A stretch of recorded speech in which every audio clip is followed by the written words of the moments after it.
When we last left our heroes, they had just ushered forth a prison break, rescuing a lot of these prisoners from the Lord's Alliance, and so now they're escaping into the sewers of Waterdeep. Now, two of the players couldn't make it to session, the ones that play the Warlock and the Druid, and so it was going to be a Rogue and Ranger-centric episode this time. Also, in order to kind of like retcon, something that the Mayor of Warlane did is he gave the party members an item called a Cup of Holding. And so if any player can't make it to session, they can instead put their character inside of this cup and it will actually, they can play out a mini dungeon that they'd like. And so through text message, they would be able to follow through in this dungeon. And so for this dungeon, what I chose was the Tomb of Horrors, the original version. And that one is kind of a meat grinder. So instead of just, killing off my characters, I made it kind of like Groundhog Day. That if they die, they just return back to the beginning. But anything that they find in there and they can bring out successfully, they get to keep.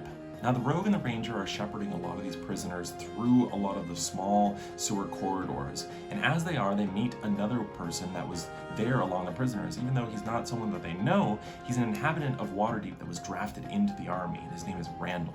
And Randall tells them that he lives in Waterdeep and he works at a bakery. And so if they can get up into the city, he would be able to allow a lot of the prisoners to have refuge for the night in the warehouse behind the bakery. So now they have a plan if they can get above to the surface. They navigate a lot of the tunnels, and at one point they run into a pretty deadly encounter with an Audiog. It's a pretty nasty creature, but they're able to get through safely and only lose like a boot, I think.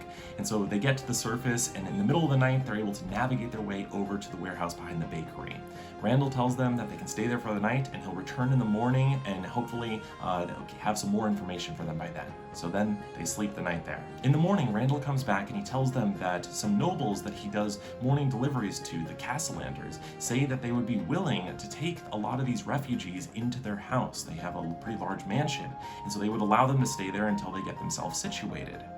All you Waterdeep Dragon Heist people might know what's coming up next. So the Ranger and the Rogue are now inside of this big city, and the Ranger wants to see everything that this glamorous city of commerce has to offer, so she goes out exploring. Together they hit up all the mall outlets, and they go to like shopping for textiles, and they get some instruments, and they go over and buy a lot of items they don't really need, but they have a great time. And by the end of it, the Rogue is carrying all of the Ranger's boxes, kind of like that scene in Pretty Woman. While they're inside of a mask shop, the lady behind the counter tells them about an upcoming event called Trolltide, which is kind of like D&D Halloween.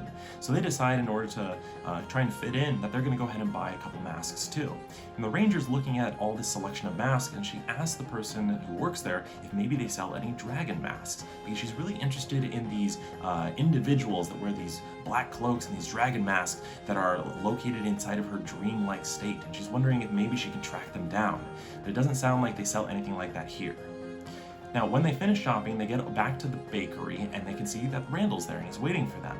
And he asks the Ranger if she would be okay with him taking her out for the night, kind of showing her the town.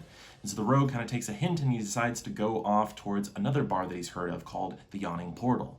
And so he heads off in a different direction, leaving them to their own devices. As the Rogue gets to the Yawning Portal, he enters in and he starts to peruse a little bit. He has a drink, he listens to some music, he talks to a couple people just to see what the newest things are in his old stomping grounds, because he's actually from Waterdeep, but it's been 10 years since he's been here, so he needs to catch up a little bit. He catches the eye of a bouncer, a half-orc, a woman called Yagra, and she challenges him to an arm wrestling competition. And he engages, and then he ends up beating her, gaining a lot of her respect. And she buys him a drink, and the two kind of share a moment.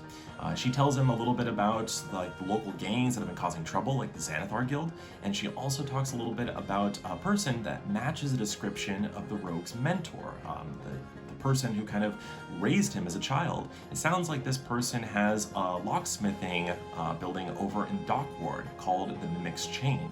So this might be something that could lead towards a potential reunion for this Rogue. Now back to the Ranger and Randall, who are kind of out on the town. Ranger takes her over to different types of wards, and they go see different cultures of refugees that have made themselves comfortable, made themselves homes inside of this town.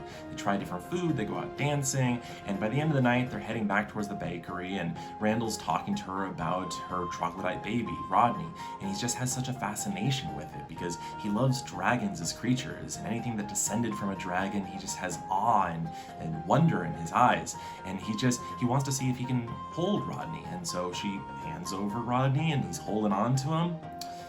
And then he pulls out a dagger. and he holds it against Rodney's neck. And 3 cloaked individuals come out from the shadowy alcoves, each one of them wearing the dragon masks that she has seen in her vision. Randall looks at her and he says, "I don't want to hurt the baby, but I'm going to need that bow that you have right there." And that's where we ended session. Thanks for listening. If you like this, then reach out and maybe I can help you, get in touch with another group or maybe start a game of your own. Tune in next time and we'll find out how the ranger is going to get out of this sticky situation and what's going to happen with her troglodyte baby. Everyone be safe out there. Bye now.